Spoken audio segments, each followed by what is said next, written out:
A man stands on a railroad bridge, a noose around his neck, moments from death. But when the rope breaks, an impossible escape begins. Is it a miracle or something far stranger? Hello, and welcome to Magic Surprise F. Today we present a masterpiece of psychological fiction, a story renowned for its shocking twist ending. This is Ambrose Bierce's unforgettable tale. Story: An occurrence at Owl Creek Bridge. A man stood upon a railroad bridge in northern Alabama, looking down into the swift water 20 feet below. The man's hands were behind his back, the wrists bound with a cord. A rope closely encircled his neck. It was attached to a stout cross timber above his head, and the slack fell to the level of his knees. Some loose boards laid upon the sleepers supporting the metals of the railway supplied a footing for him and his executioners, 2 private soldiers of the Federal Army, directed by a sergeant who in civil life may have been a deputy sheriff. At a short remove upon the same temporary platform was an officer in the uniform of his rank, armed. He was a captain. A sentinel at each end of the bridge stood with his rifle in the position known as support, that is to say, vertical in front of the left shoulder, the hammer resting on the forearm thrown straight across the chest, a formal and unnatural position, enforcing an erect carriage of the body. It did not appear to be the duty of these 2 men to know what was occurring at the center of the bridge. They merely blockaded the 2 ends of the foot planking that traversed it. Beyond one of the sentinels, nobody was in sight. The railroad ran straight away into a forest for 100 yards.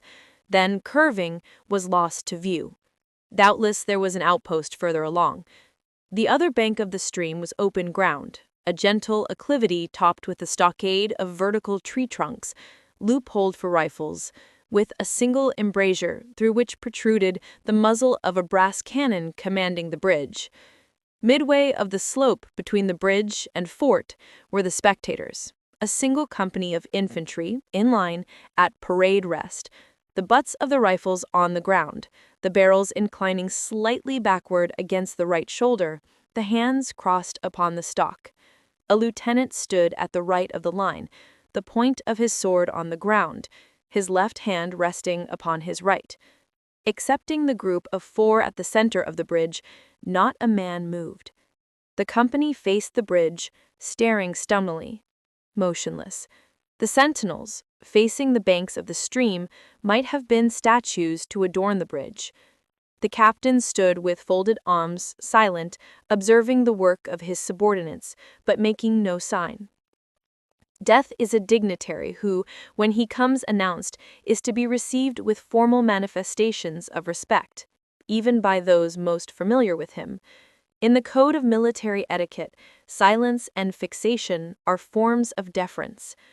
The man who was engaged in being hanged was apparently about 35 years of age. He was a civilian, if one might judge from his habit, which was that of a planter. His features were good. A straight nose, firm mouth, broad forehead, from which his long, dark hair was combed straight back, falling behind his ears to the collar of his well-fitting frock coat. He wore a mustache and pointed beard, but no whiskers.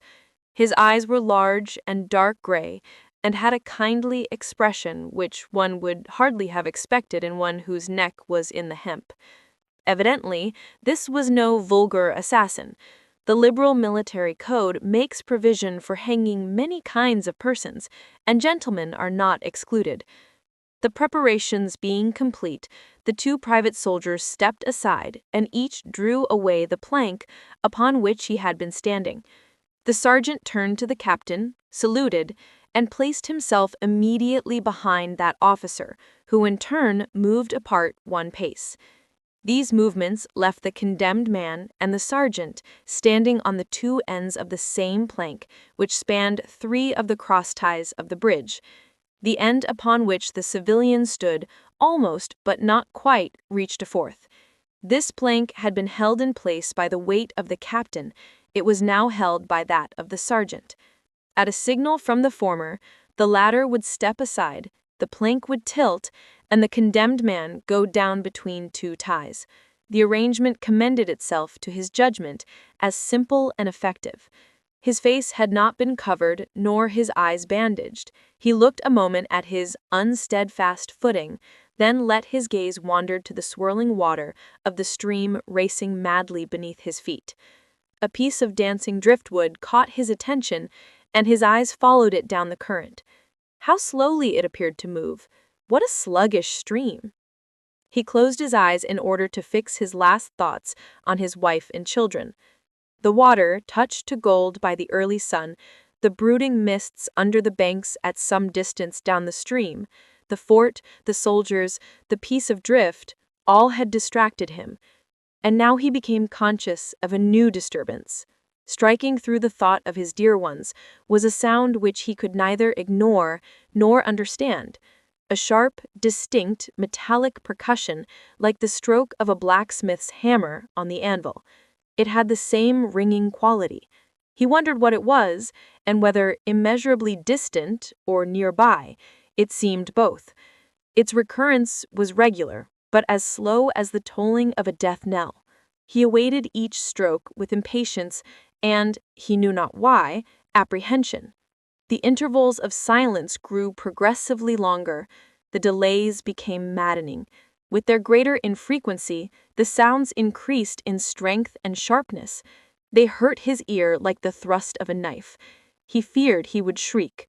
What he heard was the ticking of his watch. He unclosed his eyes and saw again the water below him. If I could free my hands, he thought, I might throw off the noose and spring into the stream. By diving, I could evade the bullets and, swimming vigorously, reach the bank, take to the woods, and get away home. My home, thank God, is as yet outside their lines. My wife and little ones are still beyond the invaders' farthest advance. As these thoughts, which have here to be set down in words, were flashed into the doomed man's brain rather than evolved from it, the captain nodded to the sergeant. The sergeant stepped aside. The plank has tilted. Peyton Farquhar is falling. Is this the end or the beginning of an incredible journey? Before we plunge into the water with him, we have a small request. If this story has captured your imagination, please take a moment to subscribe to MagicSurprise F. Your support allows us to continue bringing these classic tales to life. Now, back to Owl Creek Bridge. Peyton Farquhar was a well-to-do planter of an old and highly respected Alabama family. Being a slave owner and, like other slave owners, a politician, he was naturally an original secessionist and ardently devoted to the Southern cause. Circumstances of an imperious nature, which it is unnecessary to relate here, had prevented him from taking service with the gallant army that had fought the disastrous campaigns ending with the fall of Corinth, and he chafed under the inglorious restraint, longing for the release of his energies, the larger life of the soldier, the opportunity for distinction. That opportunity, he felt, would come, as it comes to all in wartime. Meanwhile, he did what he could. No service was too humble for him to perform in aid of the South, no adventure too perilous for him to undertake, if consistent with the character of a civilian who was at heart a soldier, and who, in good faith and without too much qualification, assented to at least a part of the frankly villainous dictum that all is fair in love and war. One evening, while Farquhar and his wife were sitting on a rustic bench near the entrance to his grounds, a gray-clad soldier rode up to the gate and asked for a drink of water. Mrs. Farquhar was only too happy to serve him with her own white hands. While she was fetching the water, her husband approached the dusty horseman and inquired eagerly for news from the front. "The Yanks are repairing the railroads," said the man, "and are getting ready for another advance. They have reached the Owl Creek Bridge, put it in order, and built a stockade on the north bank. The commandant has issued an order, which is posted everywhere, declaring that any civilian caught interfering with the railroad, its bridges, tunnels, or trains will be summarily hanged. I saw the order." "How far is it to the Owl Creek Bridge?" Farquhar asked. "About 30 miles. "Is there no force on this side the creek?" Only a picket post half a mile out on the railroad, and a single sentinel at this end of the bridge. Suppose a man, a civilian and student of hanging, should elude the picket post and perhaps get the better of the sentinel, said Farquhar, smiling. What could he accomplish? The soldier reflected. I was there a month ago, he replied. I observed that the flood of last winter had lodged a great quantity of driftwood against the wooden pier at this end of the bridge. It is now dry and would burn like tow. The lady had now brought the water, which the soldier drank. He thanked her ceremoniously, bowed to her husband, and rode away. An hour later, after nightfall, he repassed the plantation, going northward in the direction from which he had come. He was a Federal scout. As Peyton Farquhar fell straight downward through the bridge, he lost consciousness and was as one already dead. From this state, he was awakened, ages later, it seemed to him, by the pain of a sharp pressure upon his throat, followed by a sense of suffocation. Keen, poignant agony seemed to shoot from his neck downward through every fiber of his body and limbs. These pains appeared to flash along well-defined lines of ramification and to beat with an inconceivably rapid periodicity. They seemed like streams of pulsating fire heating him to an intolerable temperature. As to his head, he was conscious of nothing but a feeling of fullness, of congestion. These sensations were unaccompanied by thought. The intellectual part of his nature was already effaced. He had power only to feel, and feeling was torment. He was conscious of motion, encompassed in a luminous cloud of which he was now merely the fiery heart without material substance. He swung through unthinkable arcs of oscillation, like a vast pendulum. Then all at once, with terrible suddenness, the light about him shot upward with the noise of a loud splash. A frightful roaring was in his ears, and all was cold and dark. The power of thought was restored. He knew that the rope had broken, and he had fallen into the stream. There was no additional strangulation. The noose about his neck was already suffocating him and kept the water from his lungs. To die of hanging at the bottom of a river? The idea seemed to him ludicrous. He opened his eyes in the darkness and saw above him a gleam of light. But how distant, how inaccessible! He was still sinking, for the light became fainter and fainter until it was a mere glimmer. Then it began to grow and brighten, and he knew that he was rising towards the surface, knew it with reluctance, for he was now very comfortable. To be hanged and drowned, he thought, that is not so bad, but I do not wish to be shot. No, I will not be shot. That is not fair. He was not conscious of an effort, but a sharp pain in his wrist apprised him that he was trying to free his hands. He gave the struggle his attention, as an idler might observe the feat of a juggler without interest in the outcome. What splendid effort! What magnificent, what superhuman strength! Ah, that was a fine endeavor! Bravo! The cord fell away, his arms parted and floated upward, the hands dimly seen on each side in the growing light. He watched them with a new interest as first one and then the other pounced upon the noose at his neck. They tore it away and thrust it fiercely aside, its undulations resembling those of a water snake. "Put it back! Put it back!" He thought he shouted these words to his hands, for the undoing of the noose had been succeeded by the direst pang that he had yet experienced. His neck ached horribly, his brain was on fire. His heart, which had been fluttering faintly, gave a great leap, trying to force itself out at his mouth. His whole body was racked and wrenched with an insupportable anguish. But his disobedient hands gave no heed to the command. They beat the water vigorously with quick, downward strokes, forcing him to the surface. He felt his head emerge. His eyes were blinded by the sunlight. His chest expanded convulsively. And with a supreme and crowning agony, his lungs engulfed a great draught of air, which instantly he expelled in a shriek. He was now in full possession of his physical senses. They were, indeed, preternaturally keen and alert. Something in the awful disturbance of his organic system had so exalted and refined them that they made record of things never before perceived. He felt the ripples upon his face and heard their separate sounds as they struck. He looked at the forest on the bank of the stream, saw the individual trees, the leaves, and the veining of each leaf, saw the very insects upon them, the locusts, the brilliant-bodied flies, the gray spiders stretching their webs from twig to twig. He noted the prismatic colors in all the dewdrops upon a million blades of grass, the humming of the gnats that danced above the eddies of the stream, the beating of the dragonfly's wings, the strokes of the water spider's legs, like oars which had lifted their boat. All these made audible music. A fish slid along beneath his eyes, and he heard the rush of its body parting the water. He had come to the surface, facing down the stream.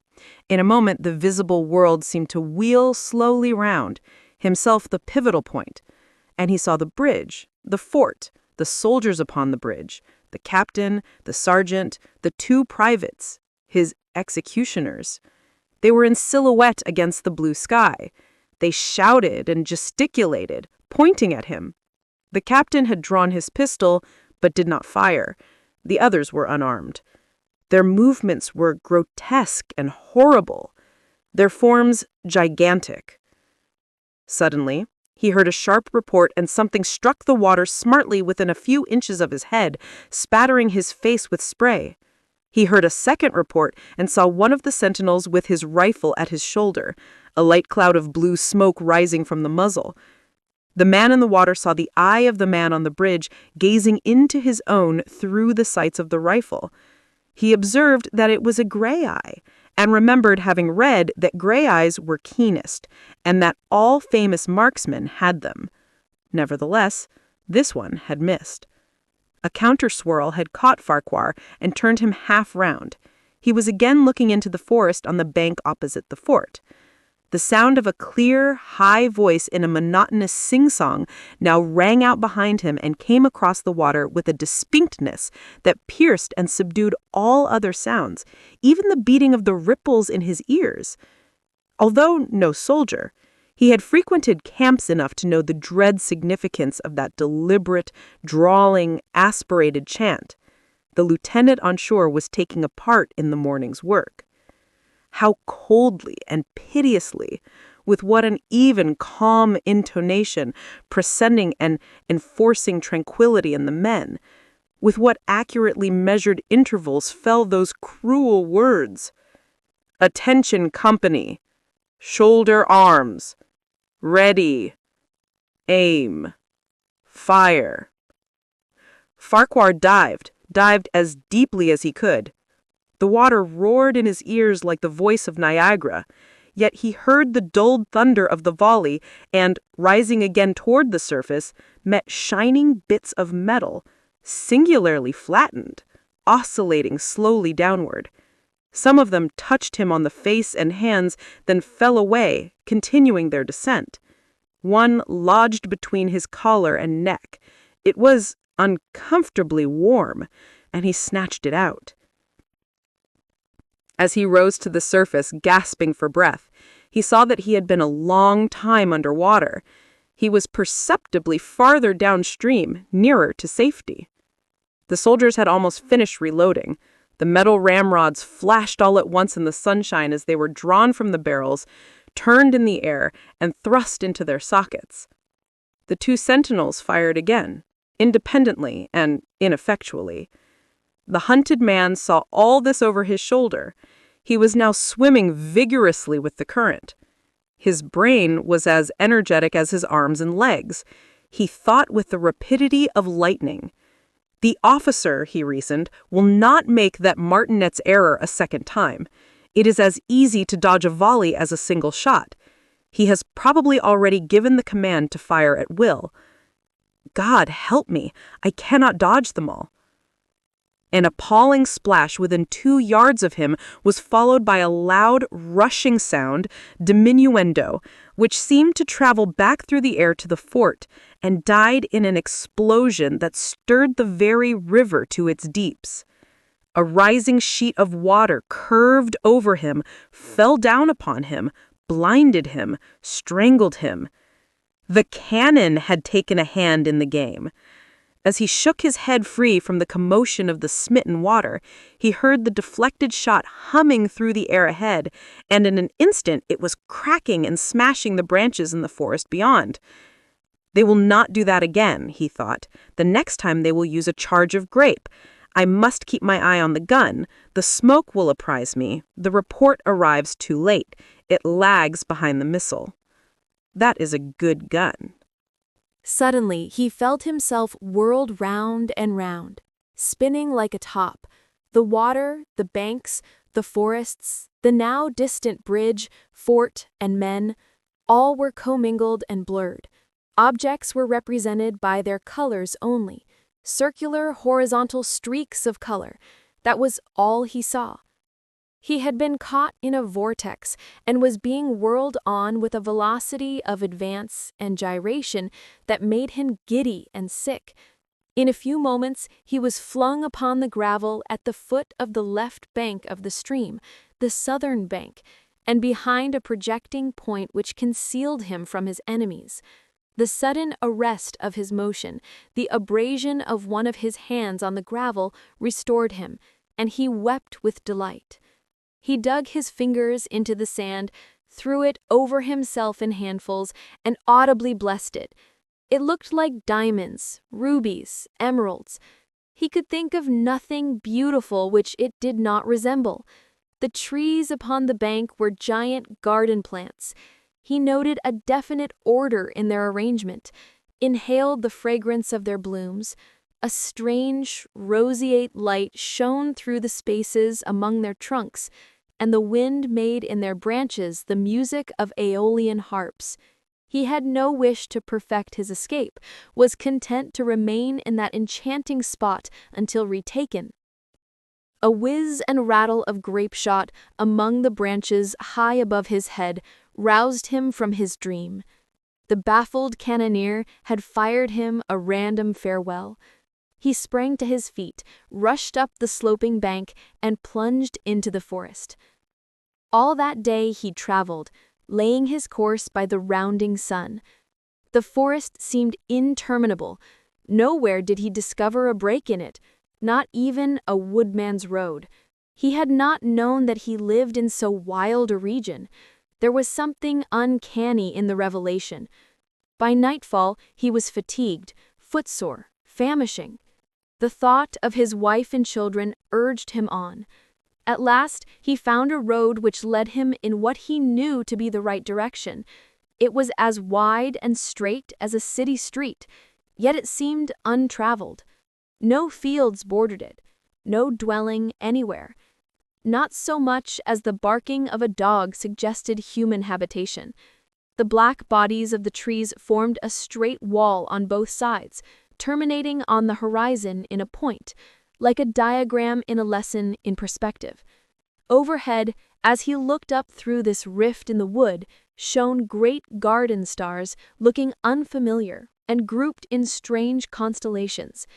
He was sure they were arranged in some order which had a secret and malign significance. The wood on either side was full of singular noises, among which, once, twice, and again, he distinctly heard whispers in an unknown tongue. His neck was in pain, and lifting his hand to it, found it horribly swollen. He knew that it had a circle of black where the rope had bruised it. His eyes felt congested. He could no longer close them. His tongue was swollen with thirst. He relieved its fever by thrusting it forward from between his teeth into the cold air. How softly the turf had carpeted the untraveled avenue! He could no longer feel the roadway beneath his feet. Doubtless, despite his suffering, he had fallen asleep while walking, for now he sees another scene. Perhaps he has merely recovered from a delirium. He stands at the gate of his own home. All is as he left it, and all bright and beautiful in the morning sunshine. He must have traveled the entire night. As he pushes open the gate and passes up the wide white walk, he sees a flutter of female garments. His wife, looking fresh and cool and sweet, steps down from the veranda to meet him. At the bottom of the steps, she stands waiting, with a smile of ineffable joy, an attitude of matchless grace and dignity. Ah, how beautiful she is! He springs forward with extended arms. As he is about to clasp her, he feels a stunning blow upon the back of the neck. A blinding white light blazes all about him with a sound like the shock of a cannon. Then all is darkness and silence. Peyton Farquhar was dead. His body, with a broken neck, swung gently from side to side beneath the timbers of the Owl Quick Bridge. That was Ambrose Bierce's An Occurrence at Owl Quick Bridge, a story that masterfully plays with our perception of reality. If you enjoy stories that challenge the mind and stay with you long after they're over, please support our channel by subscribing to MagicSurprise. Remember to click the bell icon so you're notified every time we release a new story. We'd love to hear your thoughts on that incredible twist ending, so please leave us a like and a comment. Sharing the story with others helps our channel grow. Thank you for listening, and we'll see you again with another story.